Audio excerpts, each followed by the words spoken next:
एक ऐसा बंदा जिसने थोड़ी बहुत पढ़ाई तो की, लेकिन बेरोजगार होने के कारण उसने अपने पूर्वजों वाला काम चुना। उसके पूर्वज जो है बिरहा गाते थे, तो उस बंदे ने भी बिरहा गाना चालू कर दिया। उसका बिरहा लोग ज़्यादा पसंद भी नहीं करते थे।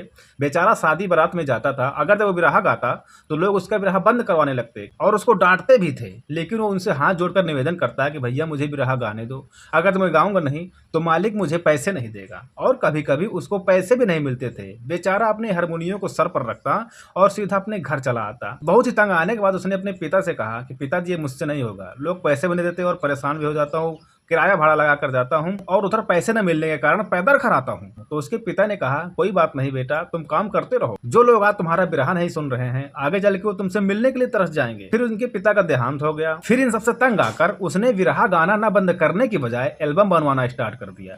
एक दो एल्बम तो उसने बनवाया और कंपनी ने कैसेट भी बनाई, रिलीज भी किया, लेकिन उन पर ज्यादा रिस्पॉन्स न मिलने के कारण उसने तीसरा एल्बम बनवाया तो कंपनी ने उसको रिलीज करने से मना कर दिया, सिर्फ कैसेट बना कर दे दिया। अब भाई साहब यहाँ पर वो बंदा हताश, निराश और परेशान, क्योंकि उसने उस एल्बम पर 20,000 रुपए लगाए थे। वो सारा का सारा पैसा डूबा जा रहा था। तो उसने क्या किया कि टी सीरीज कंपनी के पास पहुंच गया और उसने उनसे कहा कि सर ये मेरा एल्बम है, इसको रिलीज कर दीजिएगा, आपकी बहुत मेहरबानी होगी। तो टी सीरीज कंपनी ने कहा चलिए ठीक है, हम आपका एल्बम रिलीज करेंगे, जब ये चल जाएगा तो आपके पैसा हम आपको दे देंगे। तो वहां से वो चला आया। 2-4-6 महीने बीत चुके थे। फिर उसने एक शादी में एक बिरहा गाने का प्रोग्राम किया था। तो वो बिरहा गाने जा रहा था तो बहुत सारी भीड़ थी और वो समझ रहा था कहीं कोई मेला होगा इसलिए भीड़ है। फिर जब वहां पर पहुंचा भाई साहब वो बंदा, तो देखा कि सभी लोग उसी का इंतजार कर रहे थे और स्टेज पर जहां पर उसका स्टेज सुनने के लिए 10-20-25 आदमी आते थे, लाखों में आ गए। जबान से कुछ निकल ही नहीं रहा है। जब उसने बिरहा गाना स्टार्ट कर दिया तो सभी लोग क्या कहते हैं, निरहुआ सटल रहे, मतलब निरहुआ सटल हुआ रहे वाला गाना सुनाओ।